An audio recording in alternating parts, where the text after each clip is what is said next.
Fatos e versões. O que vai impactar a sua vida agora no Café com Política. E o nosso convidado no Café com Política de hoje, dando continuidade à nossa série de entrevistas com os pré-candidatos à presidência da República Brasileira, nós estamos recebendo aqui hoje o deputado Jair Bolsonaro, do PSL. Bom dia, deputado, seja bem-vindo. Bom dia, obrigado pela oportunidade. Quero agradecer também ao deputado Marcelo Álvaro pelo convite a estar em BH no dia de hoje. Participa dessa entrevista aqui com a gente o editor de política do jornal O Tempo, Ricardo Correia. Bem-vindo também, Ricardo, sempre. Obrigado, Delma. Seja bem-vindo, deputado. Obrigado, Rodrigo, também, ouvintes. Sempre um prazer, Ricardo. Deputado, o senhor chegou ontem em Belo Horizonte, né? Mais uma vez aqui. O senhor tem vindo bastante aqui em Belo Horizonte nos últimos meses. E o senhor teve um encontro com empresários aqui da capital mineira. Em entrevista anterior que eu assisti, o senhor disse que ainda não despertava certa confiança do mercado financeiro por causa do seu comportamento. Então, até pegando como base esse encontro que o senhor foi ontem, qual foi o discurso que o senhor levou para esses empresários que hoje estão tão preocupados com essa necessidade de recuperar a economia do país? Primeiramente que nós não mudamos, né, o norte do nosso discurso. Moldamos apenas um polimento no palavreado, se adequando mais à questão do mercado. Eu sempre fui uma pessoa atingida, né, atacada por grande parte da mídia, pela minha formação militar. E temos esse polo lá em Brasília, que é esquerda e direita. E eu sempre representei sozinho a direita. E por estar crescendo as pesquisas, obviamente os ataques se avolumam. E o mercado vai entendendo aos poucos quem é Jair Bolsonaro e estão o conhecendo até pela sua humildade. Quando eu disse há pouco que não entendia de economia, eu pensei que o pessoal fosse levar para o lado do quê? Da sinceridade, da humildade. A grande parte da mídia levou para o outro lado. E o pessoal está entendendo que, hoje em dia, nós somos uma possibilidade real, sim, de ocupar a cadeira presidencial a partir do ano que vem. Agora, deputado, o senhor né, o senhor destacou aí como um representante da direita, parte dos liberais na área econômica já defendem o senhor, mas ao mesmo tempo em outras ocasiões, no passado, o senhor já defendeu posições mais estatistas, contra privatizações ou mesmo tarifas alfandegárias. O senhor é hoje mais à direita ou mais liberal ou mais conservador na economia? Olha, isso vem de 94 por ocasião do Plano Real. Eu votei contra o Plano Real, não nego isso. Nós temos aí 20 e poucos anos que isso aconteceu. E por quê? Eu era um deputado muito mais classista.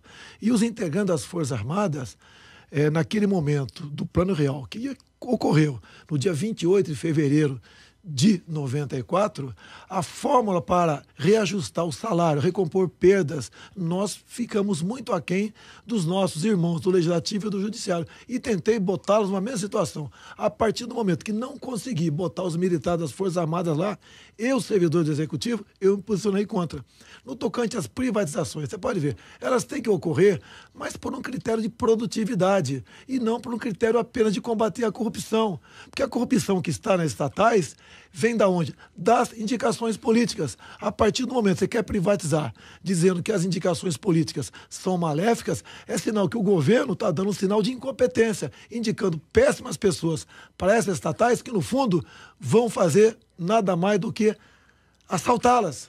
Então é isso. E quando falo em privatização também, eu sou favorável a privatizar grande parte das 150 estatais aproximadamente no Brasil. Agora, as estratégicas, você não pode simplesmente botar no mercado, quem pagar mais leva. Nós temos exemplo aqui nessa questão, a entrada da China com bastante força nessa área. Você não está privatizando, você está estatizando para os chineses. Tá? Agora, eu quero um Brasil que tenha a sua energia e a segurança energética seja nossa. E não colocar nas mãos de terceiros, quer seja China, Estados Unidos, França, quem quer que seja. Deputado, seria Jair Bolsonaro um homem liberal na economia e conservador nos costumes? É quase totalmente liberal. Os costumes nem se discute, né? Dado que vocês me acompanham, até o rótulo de homofóbico vem em cima disso. Nada contra os homossexuais. A minha bronca, minha e da grande maioria da população, inclusive dos próprios homossexuais, é contra o material escolar. No tocante à economia, nós aprendemos muita coisa. Apesar dos meus 63 anos de idade, cada dia que passa, aprendo. Hoje, aqui, com toda certeza, vou aprender alguma coisa com vocês. O caminho, né, para nós termos aqui uma economia pujante é realmente o liberalismo. Nada de ficar na mão de grupelhos políticos que usam estatais, em especial, apenas para se locupletar e não para que aquela estatal produza algo para o nosso povo. Deputado, essa questão da economia, ela também passa muito pelas relações internacionais do Brasil, né? E a gente está acompanhando um momento aí em que, por exemplo, o estado de Roraima está recebendo vários venezuelanos e há também uma indignação do povo de Roraima dizendo que está ocupando os empregos dos brasileiros. Há quem é a favor, que a gente tem que ajudar os nossos vizinhos, e há que seja contra, porque diz que deveria estar ajudando o povo brasileiro que sofre com desemprego. Então, pergunto, se eleito, como é que o senhor vai agir em situações como essas? Primeiro, qual vai ser o relacionamento do Brasil com os outros países do Cone Sul e também sobre essa política de receber estrangeiros aqui no país? Bem, eu estive 2 vezes em Roraima. Tudo que eu faço, até para a minha formação militar, ou proponho a fazer, eu vou atrás, eu vou no local e me inteiro da situação, não por outros, né, ou pela mídia, que muitas vezes distorce ou às vezes não dá uma informação completa. Eu vou pessoalmente. Então, a última ida minha, Roraima, tem aproximadamente 2 meses e tinha se agravado a questão da Venezuela. A governadora local propôs fechar a fronteira. Eu sou contra isso por vários motivos. Primeiro, que vai ser inócuo. É uma extensa fronteira seca, o pessoal vai continuar entrando. O que você precisa fazer é que os países do mundo todo fazem. Você tem que ter um campo de refugiado. Até para esse pessoal, quando chegar, receber um devido tratamento sanitário, vacinas, e depois começar a alocá-los em algum lugar, sem prejudicar os outros estados. Agora, Roraima, realmente a situação está caótica. A cidade em si está, em grande parte, tomada por eles. São nossos irmãos? São. Mas você vê lá, prostituição na rua de meninos de 14 a senhoras de 60 anos de idade. A violência multiplicou-se por 4. As escolas são todas tomadas por filhos de venezuelanos. Os locais públicos, né, com coberta, estão servindo de alojamento para venezuelanos. E a média são 350 por dia que entram lá. O Estado não comporta isso. Até que o Estado, apesar de ser riquíssimo nas suas riquezas minerais, biodiversidade, terras agricultáveis, é um Estado que nada produz, dada a questão indigenista e ambiental. E mais ainda, você não pode ter uma hidrelétrica lá, por exemplo, para produzir energia para o Estado. O Estado está condenado a ser extinto. Ações governamentais. Primeiro, há muito tempo, se o PT não fosse aliado de Chaves e de Maduro, teria que pressionar economicamente até, ou com sanções, ou pressões via ONU para que aquele regime mudasse. Você pode ver, até na cláusula do Mercosul, até na questão do Mercosul, tem uma cláusula chamada cláusula democrática, que país que porventura fizesse 10% do que a Venezuela está fazendo, já teria sido afastado do Mercosul. E não foi. O governo do Temer pagou o vexame de ver Maduro expulsar o nosso embaixador. Coisa que devia ter feito há muito tempo, é trazer o embaixador para cá e pressionar a Venezuela para que ela se abra à democracia e não se aprofunde numa ditadura. Agora, deputado, no passado, né, há muito mais tempo, o senhor, talvez há uns 20 anos, o senhor chegou a elogiar o Hugo Chávez, né? Disse que o Brasil precisava de um Hugo Chávez. E numa entrevista em 1999, uma longa entrevista que hoje as pessoas repercutem por conta da campanha para o programa Câmara Aberta, o senhor disse na época que deputado ganhava mal, que era favorável à tortura, que sonegava tudo que for possível, que o Brasil deveria ter uma bomba nuclear, que pelo voto não conseguiríamos mudar nada no Brasil, que seria necessário uma guerra civil, e que se o senhor fosse presidente, o senhor daria o golpe no mesmo dia. O Bolsonaro de hoje, como é que vê essas declarações? Primeiro, 99, o Chaves se apresentou como uma excepcional opção. Ele criticava o governo de Fidel Castro, ele falava bem dos Estados Unidos. Então, era uma pessoa diferente daquele. Completamente diferente. Alguns republicam isso como se fosse uma declaração nova minha, é antiga. Essa questão de 99... Falei muito, sim. Você falou, tudo é verdade que você falou, tudo é verdade, né?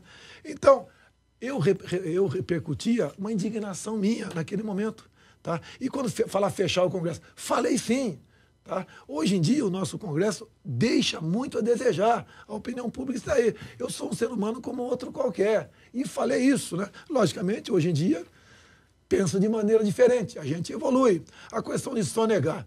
Hoje em dia você tem uma carga tributária talvez uma das mais altas do mundo e você não tem de retorno absolutamente nada. Você não pode sonegar ICMS, sonegar IPI, sonegar IPTU. Você não pode sonegar quase nada no Brasil. Pouca coisa você pode sonegar. Então foi uma manifestação de desabafo. Tem gente que defende a tese hoje em dia que o imposto no Brasil é roubo. Então, momentos rompantes, que eu falei isso tudo, hoje não falaria. e penso de maneira diferente, busco agora, se expondo, uma maneira de, uma vez chegando lá, fazer com que outras pessoas não tenham essa indignação que eu tive no passado por ter alguém que está tratando com respeito a coisa pública. Deputado, o senhor defendeu agora há pouco, numa das primeiras respostas, o liberalismo econômico. E aí eu pergunto para o senhor o seguinte, eleito presidente da República, Jair Bolsonaro defenderia o liberalismo também para algumas questões-chave, como saúde e educação, porque há alguns representantes do liberalismo, defensores do liberalismo, que defendem, inclusive, que saúde e educação, por exemplo, devam ser privatizados. O senhor defende o que especificamente do ponto de vista de saúde e educação, que são dois dos assuntos que mais afligem o brasileiro? Aflige e muito, né? A questão da saúde. A gente busca maneiras de como economizar em algumas áreas para sobrar recursos para você fazer outra coisa. A equipe econômica minha tem falado em voucher.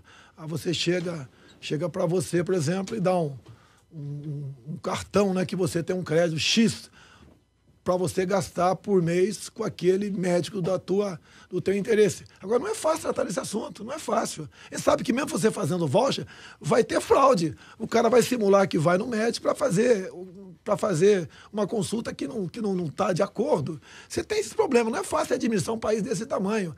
A ideia minha, na questão da saúde, é economizar em algumas áreas, como falei há pouco tempo, né?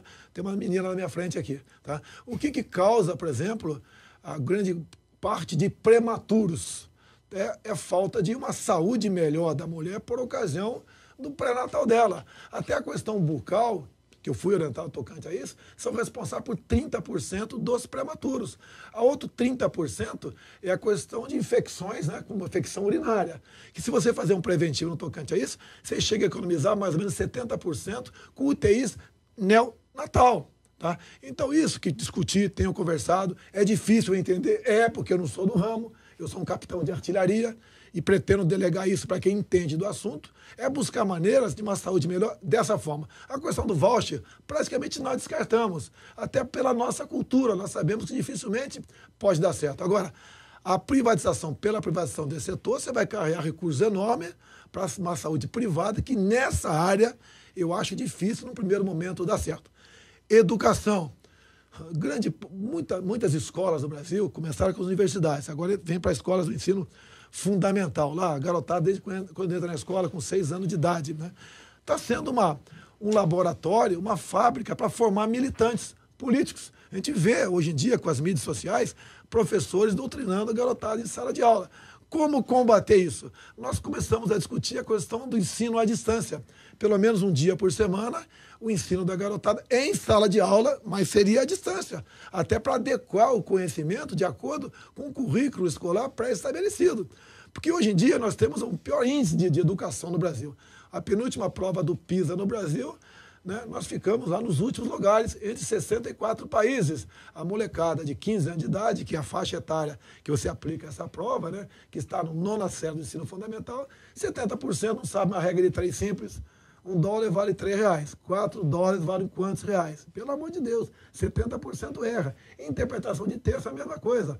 A garotada terminou de ler o segundo parágrafo, não entende o que leu no primeiro. E outra questão de ciência, que é mais drástica ainda. Então nós temos que ter alguém no Ministério da Educação que tenha pulso forte para expulsar, né, entre aspas, essa filosofia de Paulo Freire, que está aí desde o governo do PT, está dentro do Ministério da Educação e não deu certo. E olha que o PT dobrou os gastos com a educação e a qualidade diminuiu. Por quê?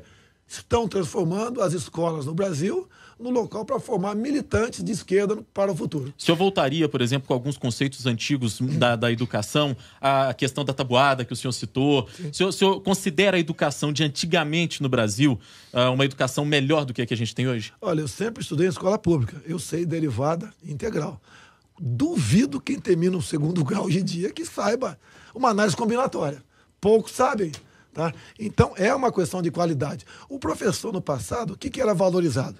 Quando eu lembro, eu era garoto, eu estou com 63 anos, tinha uma festa, tinha um casamento. Os primeiros da lista de convidados são os professores. Hoje, o professor não é convidado nem para velório. Tem pesquisa da PEOSP, que eu não posso falar por mim, né?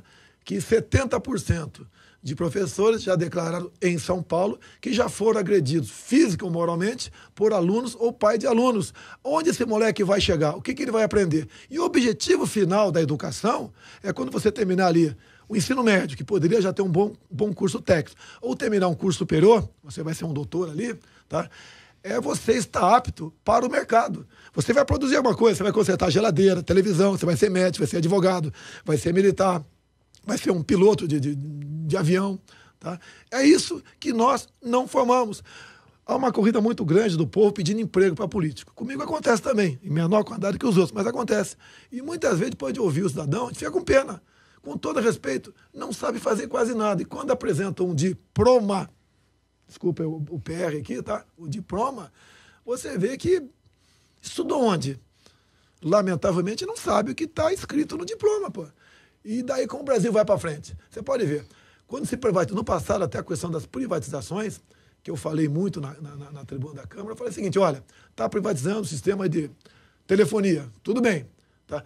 Quem ocupará os cargos chaves, os cargos superiores, né, os engenheiros dessa empresa? Pessoal de fora. E é uma verdade. Para nós brasileiros vai sobrar o quê? Fazer um trabalho humilde. É isso que está acontecendo. Nós estamos nos proletarizando no país também pela questão educacional. Nós estamos conversando com o pré-candidato à presidência da República pelo PSL, o deputado Jair Bolsonaro. Deputado, se o senhor for eleito, o governo Temer ele defende que a solução para o rombo que tem nas contas públicas é a reforma da Previdência. Qual a avaliação que o senhor faz da reforma da Previdência proposta pelo governo Temer? E o senhor já declarou que vai concordar do ponto de vista que a população defende que tem que atacar os privilégios. Só que esses privilégios são muito apontados, tanto que políticos recebem privilégios e a reforma não prevê que vão mexer com eles, assim como os militares, e o senhor é um militar da reserva. De que privilégios o senhor se refere que vai mexer caso dê continuidade à reforma da Previdência e se a reforma da Previdência realmente é a solução para o rombo das contas públicas do Brasil? A reforma da Previdência em si não é a solução. Nós chegaremos agora, no início do ano que vem, com uma dívida interna de 4 trilhões de reais. Hoje em dia, praticamente metade do que tu arrecada é para juros e rolagem de dívida, né? Conforme o tempo passa, vai passando para 51%, 52%, 60%. É natural isso aí. Você tem que equalizar isso aqui. Ninguém quer dar um calote no sistema financeiro, não vou pagar minha dívida, nada disso aí. Mas é um problema que está afeto a todos os brasileiros, independente daquele mais humilde ao mais bem remunerado. Privilégios. Eu falo que a Previdência tem que começar com a pública. Essa que é a nossa proposta. Teria muito a falar para vocês. Quais são os privilégios dos militares? Você não encontra um general, um capitão, um sargento, um marajá. Tá? Todos ganham basicamente a mesma coisa. Nós trabalhamos, em média, 70 horas por semana. Nós não temos hora extra, não temos fundo de garantia, não temos direito a fazer greve. Ninguém está querendo isso daí. Quando discuti com a minha equipe econômica, essa pergunta veio para eu responder. Eu falei, olha, eu aceito botar os militares, né, botar o coronel ganhando 5.500 quando completar seus 30 anos de serviço. Mas vamos dar para o coronel, ao longo de toda a sua carreira, o direito de greve, entre todos os outros previstos no artigo 7º da Constituição. Você quer pagar a mesma coisa no final da linha? Vamos dar os mesmos direitos e os mesmos deveres. O pessoal pulou para trás. O militar é uma classe à parte. Não é porque eu sou militar. Eu não nasci militar. Tem 2 apenas da minha família que são militares. Mas se você fizer isso, não vai mais ninguém entrar numa academia militar das Agulhas Negras, uma escola de sargento das armas. Vira uma bagunça o negócio, tá ok? Então, isso é diferente, tem que ser tratado de forma diferente, e eles concordaram. Privilégio, vou dar apenas um exemplo aqui. Vou falar do que eu sei. Isso acontece em muitos locais do Brasil. Câmara Municipal do Rio de Janeiro. Você é concursado, ganha 10 mil por mês. Daí você vai trabalhar com vereador e ganha um cargo em comissão, 10 mil. Dali 8 anos você passa para 20 mil. Mais 8 você passa para 30 mil. Você incorpora. Você passa a ser mais uma daquelas que vão para o teto. E o que eu tenho falado?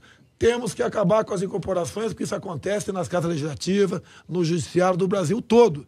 E o que acontece no Executivo? O senhor Eduardo Paes, ex-prefeito do Rio, no mês de dezembro, o último mês dele como prefeito do Rio, estendeu essas incorporações para os servidores do Executivo. A folha de nativos do Executivo vai explodir daqui a 15, 20 anos. Será que não estamos vendo isso? Fez isso por quê? Ganhar simpatia, ganhar voto? Então, uma emenda constitucional nesse sentido, proposta pelo presidente da República, pode ser para um parlamentar também, eu acho que teria tudo para ser aprovado e nós estancarmos essa sangria.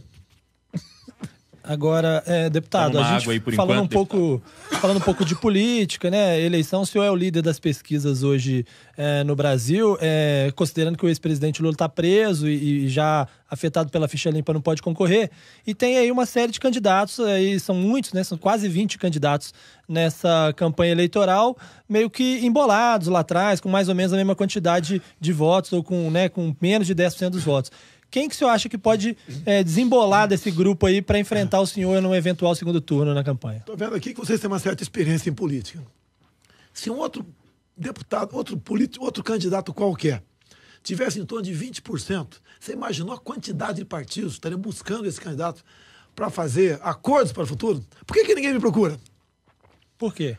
Porque eu não faço acordo do tipo que eles querem, escondidinho. Eu faço aqui, ao vivo eu faço. Porque qualquer líder partidário quer sentar aqui e discutir ao vivo, quer me apoiar, porque eu vou ter tempo de televisão, por tabela o fundo partidário ajuda, e o compromisso é esse. Eu topo fechar com eles. Mas da forma como acontece, vocês têm alguma experiência. Eu estou 27 anos dentro da Câmara dos Deputados. Com todo respeito, eu conheço quase tudo lá dentro. Os acordos são outros. É o repartimento, né, dos cargos públicos, ministérios, bancos oficiais, estatais, que vocês sabem onde vai chegar. Ineficiência do Estado, está aí, falência do Estado e corrupção. Isso eu não quero. Eu pretendo, caso chegue lá, ter independência. Quer ver, alguém sabe aqui quem é o ministro da Ciência e Tecnologia? Mas não é demérito para você. Quando me perguntaram há 2 meses, eu também não sabia, como deputado federal.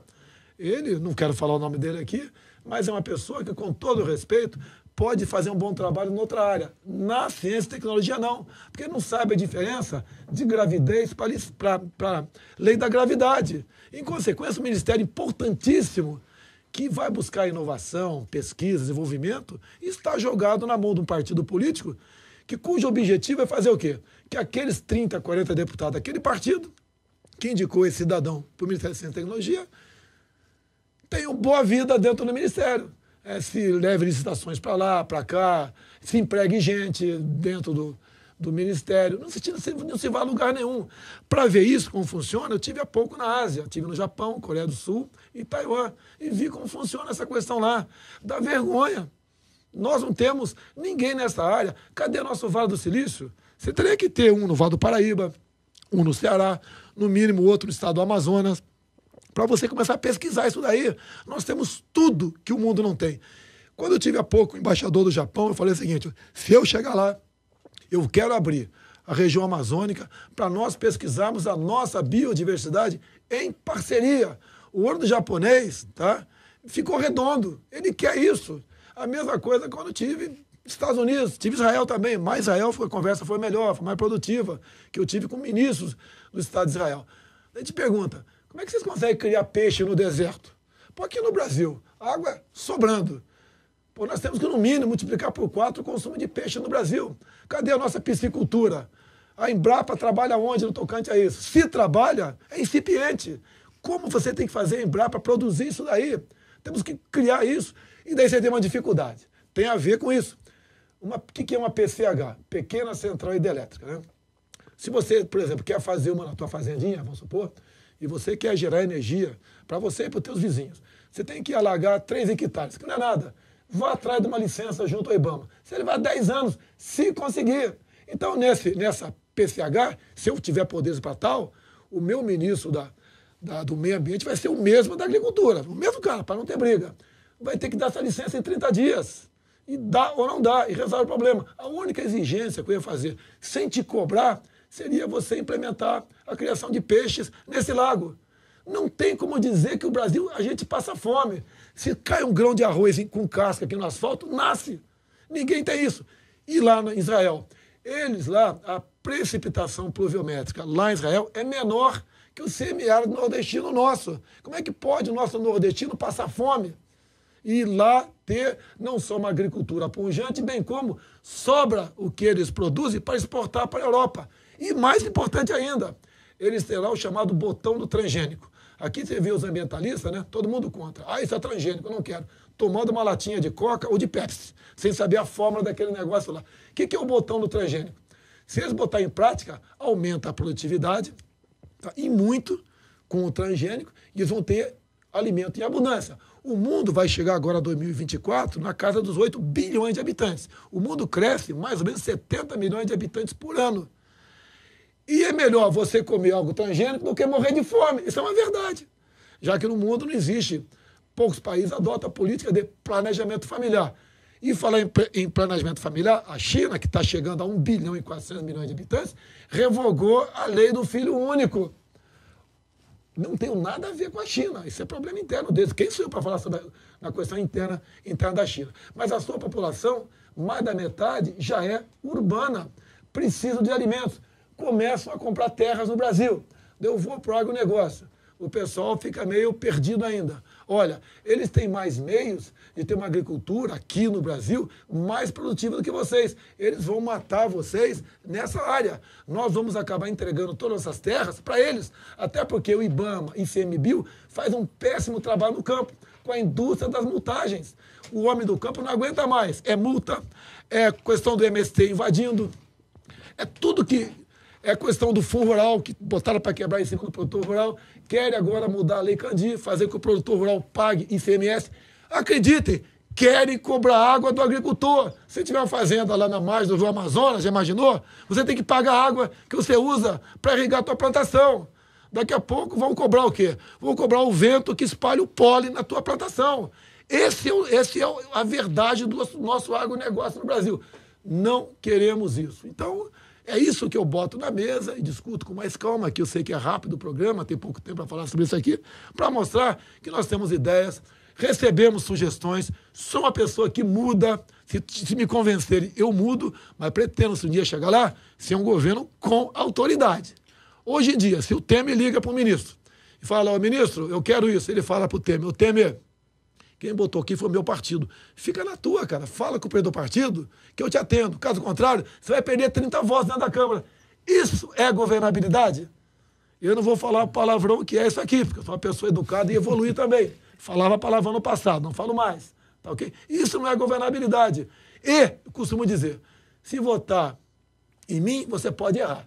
Mas se votar nos outros, você já errou.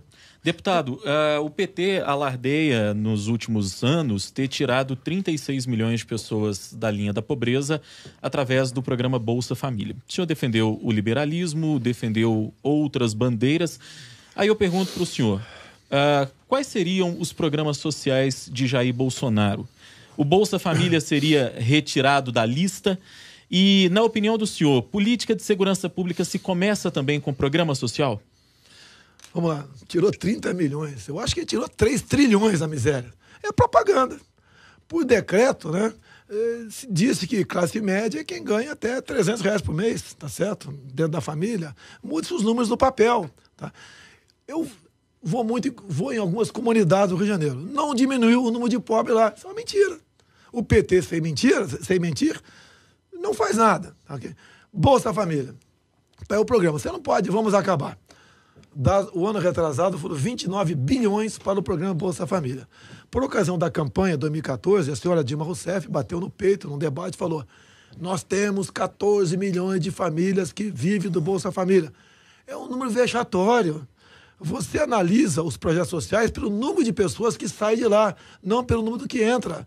Está na cara que para o PT, quanto mais pobres tivermos no Brasil, tá, sem educação, e o cartão de Bolsa Família numa mão e o título de eleitor numa outra, é excelente. Aliado a essa urna eletrônica aí que eu não confio, não sei a opinião de vocês.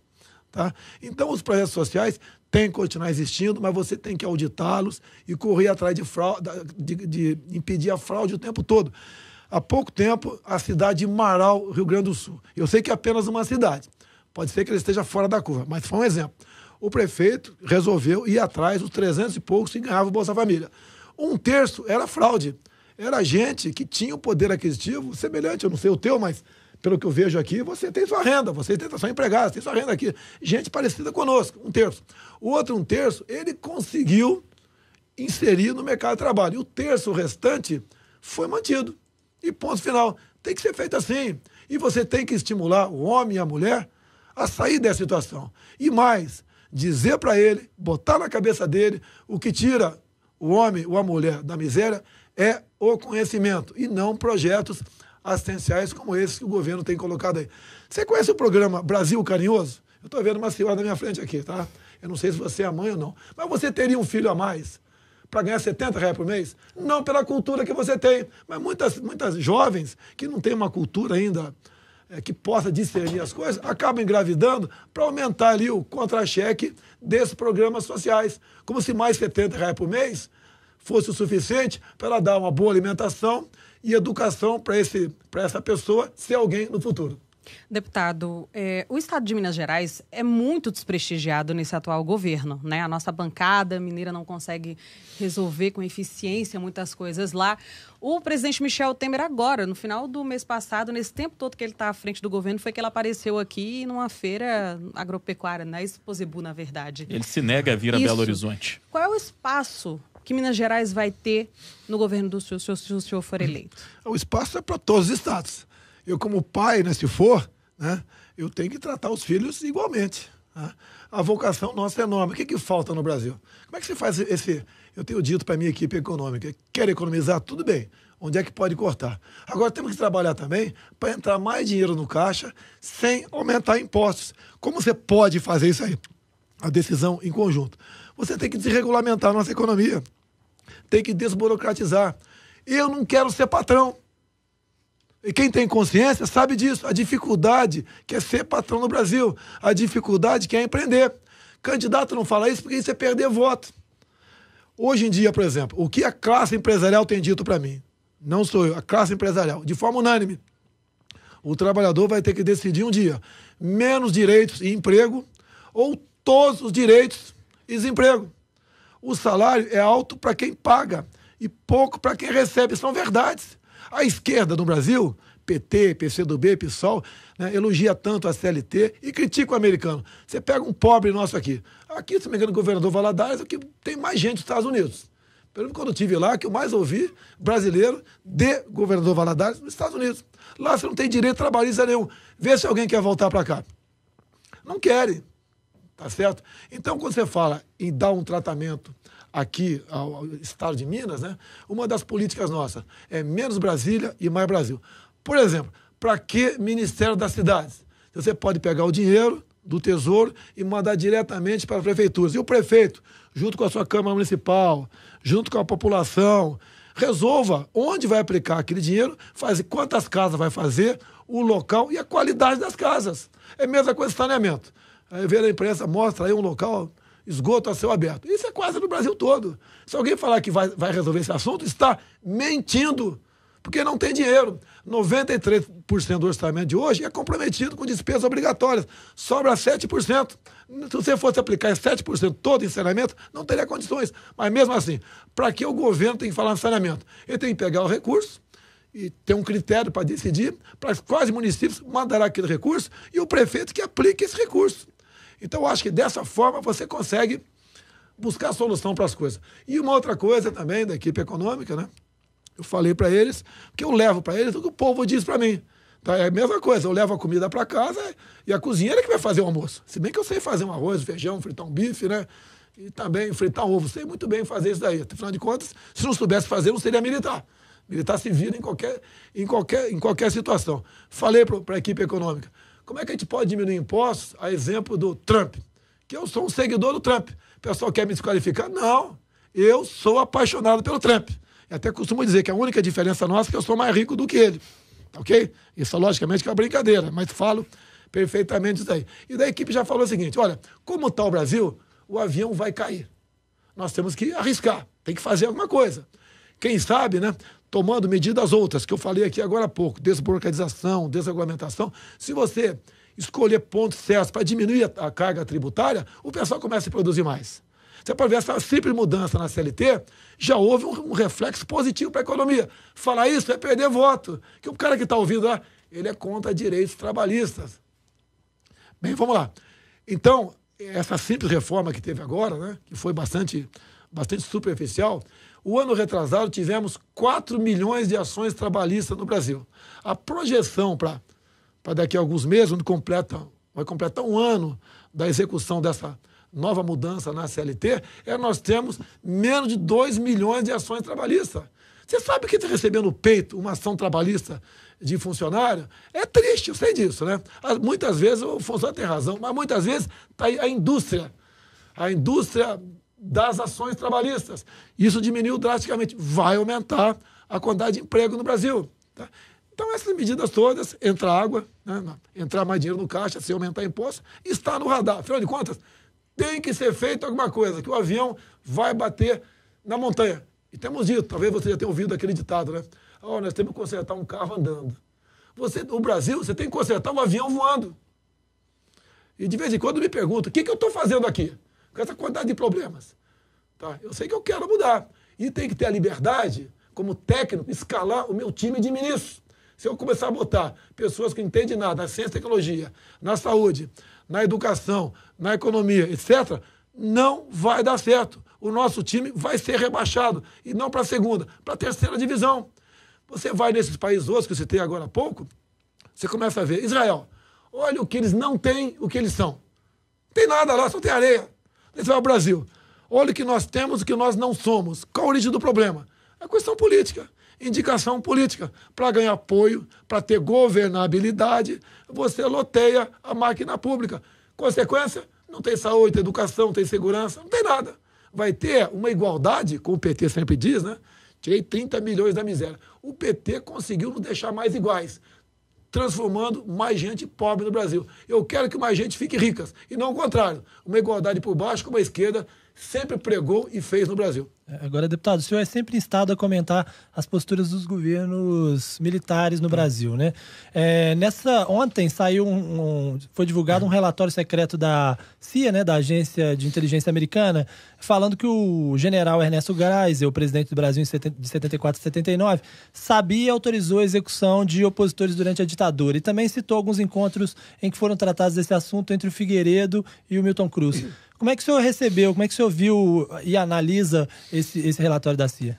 Voltar à carga, né? Um capitão está para chegar lá, é o momento. Olha, foi um memorando de um agente que a imprensa não divulgou. É um historiador que diz que leu isso, mas não mostrou. Você tem que matar a cobra e mostrar o pau. Agora eu respondo de forma simples. Tá? Errada, até na tua casa, com todo respeito, de vez em quando você erra. Quem nunca deu um tapa no bumbum do filho e depois se arrependeu? Acontece, tá? Vamos lá. Eu vou para a capa do Jornal Globo, de 7 de outubro de 1984. Editorial de Roberto Marinho. Participamos da Revolução de 64, identificados com os anseios nacionais de preservação das instituições democráticas, ameaçadas pela radicalização ideológica, greves, desordem social e corrupção. Eu estou respondendo que a imprensa nos ataca com a matéria da própria imprensa no final do governo Figueiredo. O que pode ter acontecido com esse agente da CIA? Quantas vezes você não falou num canto ali, tem que matar mesmo, tem que bater, você já falou, tem que dar canelada, tem que dar uma de Júnior Baiano, entrar com 2 pés no pescoço do adversário. Você já falou isso. Talvez esse cara tenha ouvido uma conversa como essa, fez o relatório e mandou. Agora, política, cadê os 104 mortos? Inclusive, o Jornal Globo de hoje, que eu li, em dado momento, ele fala de uma operação do Exército em 1973, onde 6 agentes da VPR, Vanguarda Popular Revolucionária, teriam sido executados em Pernambuco. Agora, por que o Globo não botou que a mesma VPR, em 1970, que tinha à frente Carlos Lamarck e Dilma Rousseff, executaram em cativeiro, nas matas do Vado Ribeira, o tenente Alberto Mendes Júnior, de 23 anos de idade, da Força Pública. Esse é o espírito daquela época. Quando pegavam a gente, arrebentavam. Você vai no mini manual de guerrilha do Carlos Marighella, que é o hino da esquerda. Você vê lá como levar o terror à cidade. Como matar, executar policiais militares e generais e oficiais. O próprio tenente Alberto Mendes Júnior, coitado, porque ele se entregou ao Lamarck, no Vado Ribeira, por coincidência, eu tinha 15 anos, estava lá, e fiquei ao lado do Exército nesse momento, um cabelo grandão, uma calça boca-sino, ok? Era a época da novela Cavalo de Aço, tá certo? O tenente, se ele soubesse, ele não precisava se entregar para o grupo do Lamarck, que estava lá. A Dilma não estava, o grupo do Lamarck, mas a VPR era mesmo. Porque o Lamarck tinha uma máxima, nós não matamos praças, que é subtenentes, sargentos, cabos e soldados. Nós só matamos oficiais. Então, Lamarca ia entregar os 10 praças da Força Pública, antiga, atual Polícia Militar de São Paulo, por nada. Porque se ele matasse as massas, gente da massa, não teria apoio popular. Até no pré-64, o seu Leonel Brizola pregava todos os pulmões em praça pública. Queremos uma nova Assembleia Nacional Constituinte, constituída de operários, camponeses e sargentos. É a massa deles. Eles sempre pegam a massa para pedir o poder. Depois que chega lá, paulada da massa. Vale só a elite deles. Agora, vamos escrever a história como um todo. Agora, um memorando de um agente da CIA que ninguém viu, diz que executamos 104. Aí não vale. Aí não vale. Vamos tratar com seriedade isso. E parte da mídia, esses mesmos, diz o seguinte: se o Bolsonaro chegar lá, vai acontecer a mesma coisa. O momento era outro naquele momento. Ou a gente botava para quebrar, ou o Brasil estava perdido. Até quando entrou aqui a questão da guerrilha do Araguaia agora também. Ah, mataram 69 agentes. Esse pessoal foi para aquela região, não foi à toa. Toda a guerrilha, quer seja em Cuba, em 59, quer seja na China, em 49, veio do campo para a cidade. E eles ocuparam locais pobres, né? Araguaia, Caparaó, Vado Ribeira, para esse tipo de revolução. E o Araguaia não foi diferente. Se nós tivéssemos agido como a Colômbia, com humanismo, ao tratar esse foco de guerrilha no coração do Amazonas, conhecido como guerrilha do Araguaia, nós teríamos no coração do Brasil uma FARC. E graças aos militares daquela época, não temos uma FARC no coração do Brasil. Porque esse pessoal que diz que matamos naquele momento, desapareceu, eu posso até explicar isso aí, tá? Caso estivesse vivo por um motivo qualquer, hoje estariam presos acompanhando o Lula lá em Curitiba ou o Zé Dirceu, que está na iminência de ser preso novamente. Essas pessoas não têm qualquer amor à democracia e à liberdade. Eles querem o poder absoluto. Tanto é que sempre idolatraram Fidel Castro, Che Guevara, entre outros. O PCdoB tem convênio com a Coreia do Norte, com Kim Jong-un. Pô, dá para entender que esses caras lutaram ou lutam ainda por democracia? Vá plantar batatas, quem pensa dessa maneira, tá ok? Muito bem. Deputado federal Jair Bolsonaro, pré-candidato à presidência da República pelo PSL, foi o nosso convidado de hoje aqui no Café com Política, no Super N Primeiras Notícias. Gostaria de agradecê-lo pela entrevista e pela visita. Já está automaticamente convidado, deputado, quando a campanha começar e a gente puder também oficialmente chamá-los, todos os candidatos, de candidatos efetivamente. Posso fazer uma brincadeira? Claro. Tá? Não foi café com política, foi água com política, tá ok? O cafezinho já tomou ali. Muito obrigado pela oportunidade, fiquei muito feliz. Poucos órgãos de imprensa me dão espaço para discutir ao vivo. Eu gostaria que o Sistema Globo Televisão me convidasse para um debate ao vivo. Pode ser na Globo News, na própria Globo. E eu comparecerei aos debates, sim. E essas verdades, mesmo que não sejam perguntadas, serão faladas nesse debate. Porque a verdade nos libertará. Está lá em João 8,32. E conhecereis a verdade, e a verdade vos libertará. Nós precisamos de verdade para salvar o nosso Brasil. Obrigada, deputado Jair Bolsonaro, pré-candidato à presidência da República. Obrigado também ao nosso editor de política, Ricardo Correia. Eu que agradeço.